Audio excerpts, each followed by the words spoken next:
Նախագծի գլխավոր գործընկերն է Converse բանկը, ֆինանսական աշխարհի ձեր հուսալի գործընկերը։ Բարև ձեզ սիրելի հեռուստադիտողներ, եթերում է մեր պատմությունը հաղորդաշարը։ Այսօր մեր հաղորդաշարի 132-րդ հաղորդումն է։ Այս թիվը կարծում եմ արդեն հեռուստադիտողների համար խորհրդանշական որոշակի խորհուրդ է իր մեջ պարունակում, արդեն կարծում եմ հասկանալի է, որ մենք այսօր խոսելու ենք կաթողիկոսության մասին, իբրև հայ եկեղեցու նվիրապետական բարձրագույն աստիճանի եւ միևնույն ժամանակ ամենայն հայոց կաթողիկոսության իբրև հայ եկեղեցու նվիրապետական կառույցի բարձրագույն իշխանության մասին։ Շատ պարզ է, ինչու 132-րդը, որովհետեւ ներկայումս աթոռակալում եմ Հայաստանյա ծառաքելական եկեղեցում 132-րդ ամենայն հայոց կաթողիկոսը։ Խոսքը իհարկե 1999 թվականից աթոռակալող Գարեգին II ամենայն հայոց կաթողիկոսի մասին։ Եվ այս պարագային մենք որոշեցինք մեր ստեղծագործական թիմով, որ պետք է ներկայացնենք ոչ թե կոնկրետ անձեր, այլ առհասարակ ամբողջ կաթողիկոսությունը իբրև նվիրապետական բարձրագույն աստիճան եւ միևնույն ժամանակ նվիրապետական կառույցի իբրև գագաթ։ Եվ այսպիսով այսօր խոսելու ենք կաթողիկոսության մասին։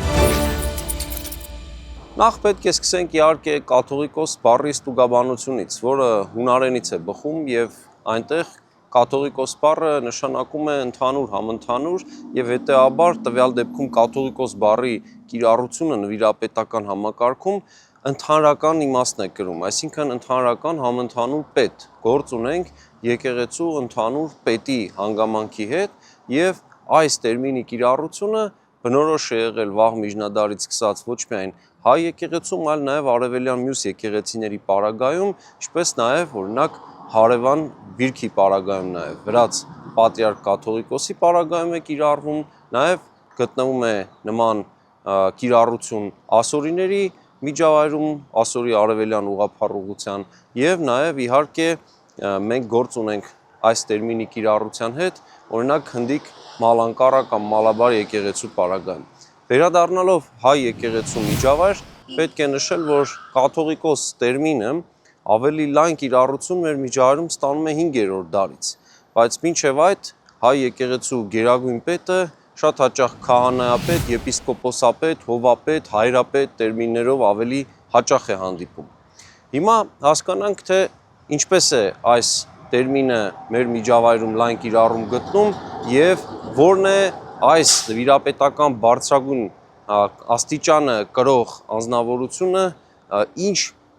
առանձնահատկություններ ունի, ինչ լիազորություններ, որոնք բացառիկ են դարձնում նրա հանգամանքը։ Սկսենք նախ նրանից, որ իբրև առաջին հայրապետ կաթողիկոս մեր եկեղեցու նվիրապետական կառույցի մեջ դիտվում է Սուրբ Գրիգոր Լուսավորիչը, որը համարվում է Թադեոս եւ Բարդուղիմեոս առաքյալների հիմնած աթոռների շարունակող, այսինքն երբ Հայաստանի ծառաքելական Սուրբ եկեղեցին առաջին դարում հիմնվել է, առաջին նվիրապետական աթոռները, եպիսկոպոսական աթոռները հիմնել են նախ Սուրբ Թադեոսը, ապա Սուրբ Բարդուղիմեոսը, եւ պատահական չէ, որ հայ եկեղեցին դարեր շարունակ համարել է իրեն նախ եւ առաջ Թադեի աթոռի շարունակող, այսինքն Թադեոս առաքյալի աթոռի շարունակությունը, եւ հենց այս հիմքի վրա է, որ Գրիգոր Լուսավորիչը պետք է 4-րդ դարի սկզբին, այն բանից հետո, երբ Տրթատ 3-րդ մեծ արքան քրիստոնեությունը հռչակում է պետական կրոն,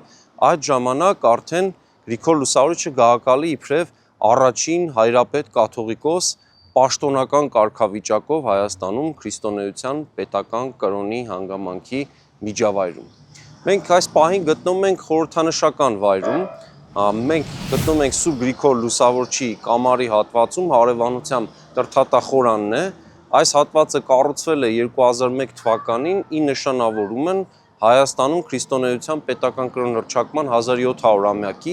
եւ սա յուրօրինակ խորհրդանիշ է Հայաստանում աշխարհիկ եւ հոգեվոր իշխանությունների միմյանց հետ հստակ երկխոսության մեջ գտնվելու եւ նաեւ միևնույն ժամանակ տարանջատված լինելու։ Եվ մեր վերևում կարելի է տեսնել Սուրբ Գրիգոր Լուսավորչի եւ Տրթատ 3-րդ մեծի կերպարանքով, ինչպես են միմյանց ընդառաջ գնում աշխարհիկ եւ հոգեոր իշխանությունները խաչի շուրջ համաձայնությամբ, այսինքն տվյալ դեպքում քրիստոնեական ամբողջ արժեհամակարգով իշա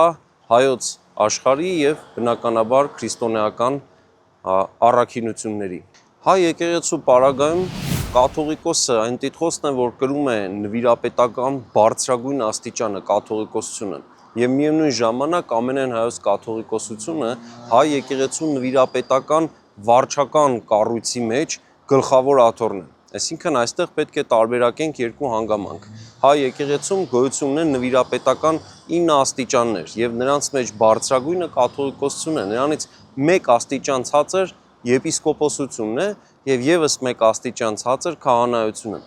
Այստեղ հատկանշական է, որ հենց կաթողիկոսն ունի բացառիկ իրավունք եպիսկոպոս ձեռնադրելու եւ բնականաբար կարող է կատարել ցանկացած տիպի ձեռնադրություն, թե քահանայական, թե սարկավակական, բայց կոնկրետ եպիսկոպոսական ձեռնադրությունը նրա բացառիկ իրավունքն է։ Միևնույն ժամանակ կաթողիկոսը բացառիկ իրավունք ունի մեռոն օրնելու, իսկն մյուրոն օրնեքի արարողությունը պետք է կատարվի հենց կաթողիկոսի գլխավորությամբ։ Սա չափազանց կարևոր է։ Ստացվում է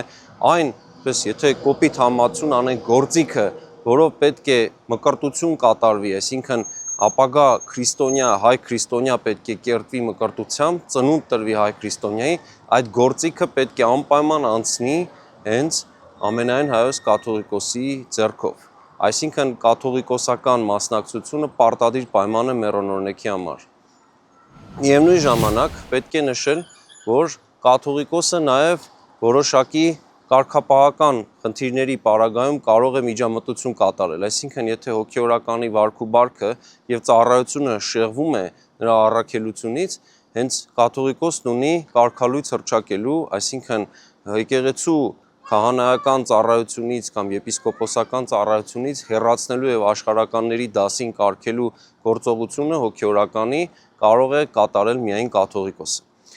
Հայ եկեղեցում ամենայն հայոց կաթողիկոսի ընտրությունը կատարվում է ազգային եկեղեցական ժողովի ֆորմատով։ Ազգային եկեղեցական ժողովի ֆորմատը բացառիկ է։ Այն ներառում է ոչ միայն հոգեորականների, այլ նաև աշխարհականների։ Այս առումով մեր եկեղեցին տարբերվում է օրինակ Հռոմի կաթոլիկ եկեղեցուց եւ նաև ուղղափառ տարբեր եկեղեցիներից, օրթոդոքս եկեղեցիներից, որտեղ կրոնապետի ընտրությունը կատարվում է բացառապես բարձրաստիճան հոգեորականների կողմից։ Այս առումով հայ եկեղեցին բավական ժողովրդավարական կառավարման համակարգ ունի եւ ստացվում է, որ բարձրագույն պետի ընտրությանը մասնակցում են նաև աշխարհականներ, ի զուգահեռ բնականաբար բարձրաստիճան հոգեորականների։ Յուրաքանչյուր թեմ ներկայացնում է իր պատվիրակներին, ովքեր ժամանում են եւ մասնակցում են աշխարհական եւ հոգեվոր փաստորեն պատվիրակները, հոգեորական եւ աշխարհական, եւ իրենց քվեով մասնակից են դառնում կաթողիկոսական ընտրություններին եւ վերջին նման ընտրությունը կայացել է 1999 թվականի հոկտեմբերին։ Այս ամենը իհարկե ժողովրդականություն հաղորդելուց բացի նաև հայ եկեղեցու պետի պարագայում տալիս են մեկ այլ կարևոր հանգամանք եւս, այսինքն ներկայացուցչական մարմնի հանգամանքն է ներարկում եկեղեցու ընդհանուր վարչական կառույցում, ստացվում է, որ եկեղեցու բարձրագույն մարմինը ունի ներկայացուցչական բնույթ հասարակության լայն շերտերից, եւ սա գալիս է միջնադարից, այսինքն շատ ավելի վաղ, քան մենք տեսնում ենք օրինակ եվրոպական պարլամենտարիզմի պարագայում։ Այսինքն այդ դասային ներկայացուցչական մարմինները, Ֆրանսիայում կլինի գլխավոր շտատները, Անգլիայում կլինի պարլամենտը, թե նմանատիպ որևէ այլ կառույց, հայ իրականության մեջ տեսնում ենք վաղ միջնադարից աշխարհաժողովը աստիճանաբար փոխակերպվում է ազգային եկեղեցական ժողովի եւ աշխարհիկ եւ հոգեվոր էլիտաներն էին սկզբից այդտեղ ներկայացված, այնուհետեւ աստիճանաբար ըստ սոցիալական շերտերի խավերով իջնում են ներքև եւ արդեն ուշ միջնադարում տեսնում ենք, որ հասարակության լայն շերտեր ներկայացված են այս ամբողջ կառույցում։ Վերադառնալով կաթողիկոսի գործառույթներին պետք է նշել, որ միայն մեկ դեպքում է, որ ազգային եկեղեցական ժողովը կարող է կաթողիկոսին իր զբաղեցրած բարձրագույն եկեղեցական իշխանությունից հեռացնել։ Դա եթե դավանական շեղում է թույլ տրվում եւ դա հաստատվում է ժողովական փաստորեն կարգավորումով։ միակ բացառիկ դեպքը դա է։ Մյուս պարագաներին կաթողիկոսն ունի բարձրագույն իշխանություն, որը գտնվում է նրա իրավասության ներքո։ Այդ թվում եկեղեցու ներքին վարչական բնույթի, կրթադաստիարակչական, նույնիսկ դավանական տարբեր հարցերի պարագային առնչվող բոլոր պարագաներում։ Այստեղ իհարկե կարևոր է, որ նաև լայն խորհրդակցական տարբեր ֆորմատներ ապահովելու համար կաթողիկոսը կարող է գումարել ժողովներ, ընդ որում ազգային եկեղեցական ժողով գումարելու համար նա ունի այդ բացառիկ իրավասությունը հրավիրելու եւ այդ ժողովը փաստորեն նախագահելու եւ միևնույն ժամանակ պետք է նշել, որ կաթողիկոսի պարագայում պատմականորեն լիազորությունները շատ հաճախ դուրս են եկել զուտ նեղ կրոնական բովանդակությունից։ Երբ խոսում ենք կաթողիկոսական իշխանության մասին, պետք է նշել, որ պատմականորեն հայ եկեղեցու բարձրագույն իշխանությունը կրող անձնավորությունը, տվյալ դեպքում ամենայն հայոց կաթողիկոսը ստիպված է եղել հատկապես պետականության բացակայության պայմաններում իր վրա վերցնել ազգապետի լիազորություններ, այսինքն օրինակ ընդունել եւ ճանապարհել միջազգային տարբեր պատվիրակություններ, բանագնացների, կազմակերպել ազգային կարևորության տարբեր հարցերի քննարկումներ, շատ հաճախ տարբեր հոգսերի կարգավորում դրվել է ուղի եկեղեցու վրա եւ դեռևս թագավորության շրջանից եկեղեցու իրավասության շրջանակներ են եղել խնամատարությունը եւ լուսավորությունը, այսինքն այսօրվա տերմինաբանությամբ ասած սոցիալական ապահովության նախարարության եւ կրթության եւ գիտության նախարարության գործառույթները եղել են եկեղեցու շրջանակում։ Նույնը կարելի է ասել մշակույթի նախարարության պարագային այսօրվա ընկալումներով, բնականաբար այստեղ փոխկապակցված թագուհու հետ նաև գործակցությամբ։ Այսպես է եղել մոտեցումը եւ հայ եկեղեցին այս գործառույթները հավելել է նաև որոշակի սոցիալ-տեսական լրացուցիչ մեխանիզմներ, ազգային պատասխանատվություն պետականության բացակայության պայմաններում եւ պատմականորեն պատով է տարել հատկապես հայ ազգին լուսավորելու, այսինքն կրթությունը հանրակրթությունից սկսած ծխական դպրոցներից մինչև բարձրագույն տիպի դպրոցներ, վարդապետարաններ ապահովելով։ Ընդ որում հայ իրականության մեջ վարդապետարանները եվրոպական տիպի կրոնական բարձրագույն ուսումնական հաստատություններից ավելի լայն շրջանակ են առաջարկել։ Այստեղի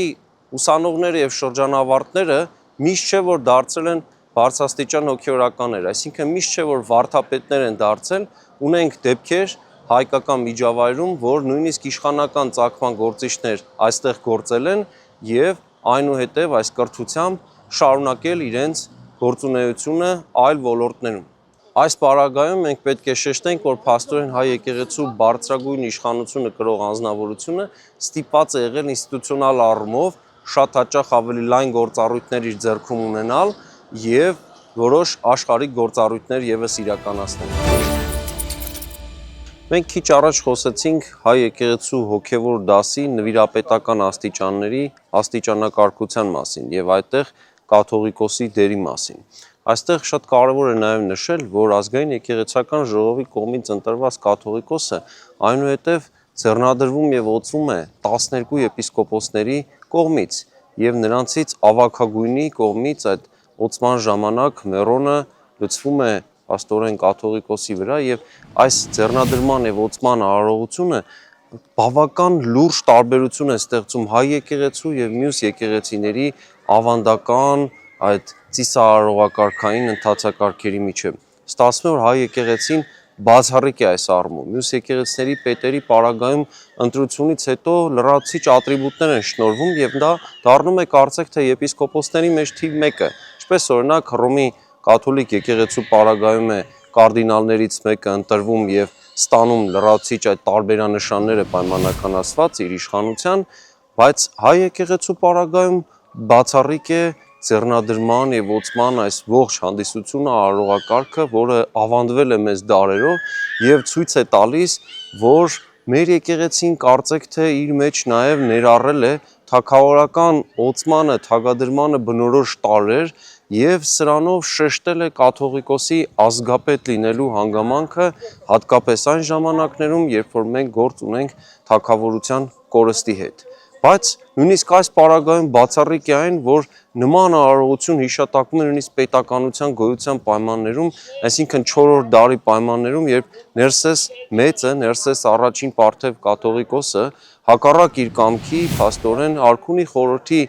որոշմամբ իբրև Գրիգոր Լուսավորչի տոհմի ժառանգորդ օծվում է հայոց կաթողիկոս։ Այստեղ հետաքրքիր է այն հանգամանքը, որ կաթողիկոսական իշխանությունը սկզբնական շրջանում ժառանգական է եղել եւ վարել են այն Գրիգոր Լուսավորչի տոհմի ներկայացուցիչները։ Եվ Գրիգոր Լուսավորչի տոհմը փաստորեն սկսած 4-րդ դարի սկզբից մինչև 439 թվականի սեպտեմբեր, երբ վախճանվել է Սահակ Պարթև կաթողիկոսը, վարել են կաթողիկոսական իշխանությունը, որոշ իհարկե ընդհատումներով ընթացքում։ Խոսելով կաթողիկոսության մասին չեն կարող չնշել ամենայն հայոց կաթողիկոսության մասին իբրև հայ եկեղեցու նվիրապետական կառույցի, այսինքն պայմանական ասած վարչական համակարգի իբրև գլխավոր աթոռ։ Այստեղ չափազանց կարևոր է շեշտել, որ ամենայն հայոց կաթողիկոսը ի հոգևորս հանդիսանում է նաև ընդհանրական պետը հայ եկեղեցու եւ նրան ի հոգևորս, այսինքն հոգևոր տեսանկյունից ենթարկվում է նաև Մեծի տան Կիլիկիո կաթողիկոսությունը, որ նույնպես հայ առաքելական եկեղեցու նվիրապետական աթոռներից է, ինչպես նաև երկու պատրիարքություններ, Երուսաղեմի պատրիարքությունը, որ գոյություն ունի առնվազն 630-ական թվականներից եւ Կոստանդնուպոլսի հայոց պատրիարքությունը, որ գոյություն ունի 1461 թվականից։ Մեծի տան Կիլիկիո կաթողիկոսության հանգամանքն ի հայտ է եկել 1440-ական թվականներից, երբ 1441 թվականին կաթողիկոսական աթոռը տեղափոխվել է Սուրբ Էջմիածին, վերադարձել է Սուրբ Էջմիածին եւ այս պարագայում արդեն ամենայն հայոց կաթողիկոսը վերստին առաջին հայրապետի գործելու, աթոռակալելու վայրից շարունակել է իր լիազորությունները իրականացնել։ Եվ այս իրադարձությունը 1441 թվականի իրադարձությունը չափազանց մեծ կարևորություն ունեցել նաև պատմականորեն, որովհետև դարձել է բուն հայկական հողում կոնսոլիդացման կարևոր գործիք, այսինքն հայության համախմբման վարչական մեխանիզմ, հոգևոր մեխանիզմ նաև երկուսը մեկտեղված եւ այստեղ չափազանց կարևոր է, որ միջնադարի պայմաններում, երբ մենք ուշ միջնադար հասնում ենք փաստացի կորցնելով աշխարհիկ էլիտայի մեծ մասին, հայ եկեղեցին հանդիսանում է այն միակ հաստատությունը, որ ունի կենտրոնացված պաշտոնեություն եւ այդ պաշտոնեության գլուխ, այդ աստիճանակարգային համակարգի գլուխ կանգնած է ամենայն հայոց կաթողիկոսությունը։ Եթե կաթողիկոս տերմինը համատարած է դառնում 5-րդ դարից սկսած իբրև հայ եկեղեցու հովապետի տիտղոս, ապա ամենայն հայոց ձևակերպում, ամենայն հայոց կաթողիկոս ավելի լայն տարածում սկսում է ստանալ 10-րդ դարում, իսկ էլ ավելի լայն կիրառվում է արդեն 14-15-րդ դարի իրողությունների պայմաններում եւ ի վերջո դառնում է արդեն հայ եկեղեցու պետի ամենայն հայոց կաթողիկոսի իբրև պաշտոնական տիտղոսի մաս Ներսես աշտարակեցի կաթողիկոսի որոշմամբ եւ ներկայիս տիտղոսը ծայրագույն պատրիարք եւ կաթողիկոս ամենայն հայոց նման ձևակերպումն ունի։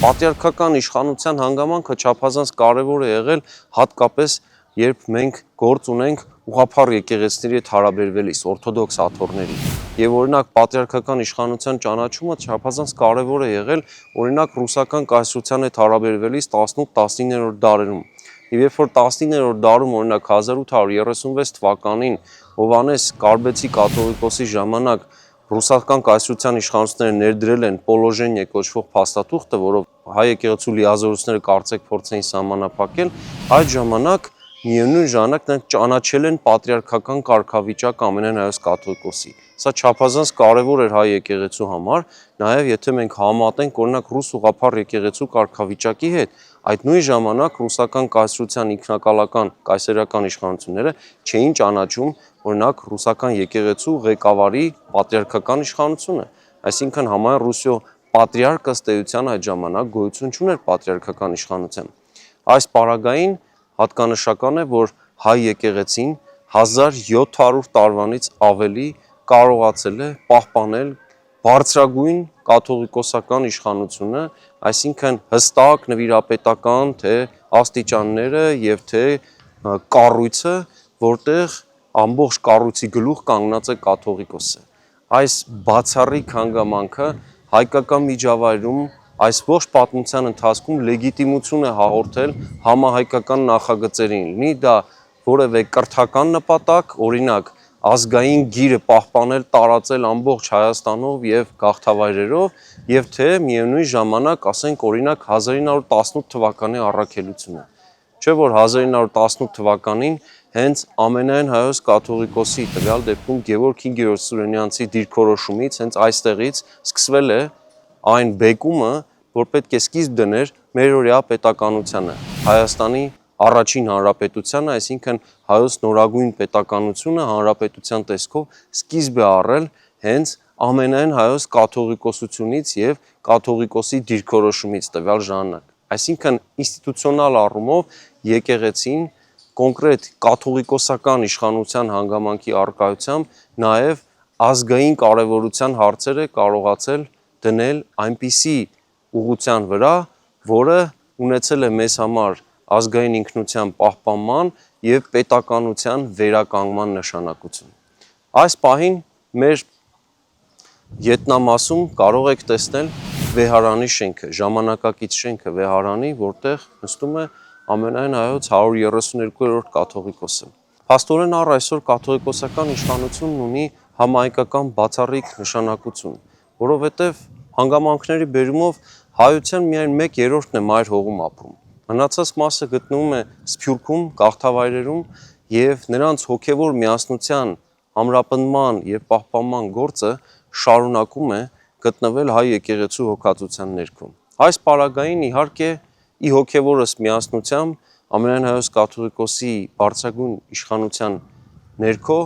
նվիրապետական մյուս կառույցներով միասին բնականաբար հայ առաքելական եկեղեցին շարունակում է իր այն առաքելությունը հոգեփրկչական, որը դրված է ի սկզբանե Հիսուս Քրիստոսի եւ նրա առաքյալների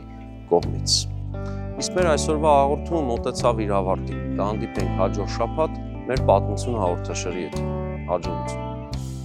Նախագծի գլխավոր գործընկերն է Converse Bank-ը, ֆինանսական աշխարհի ձեր հուսալի գործընկերը։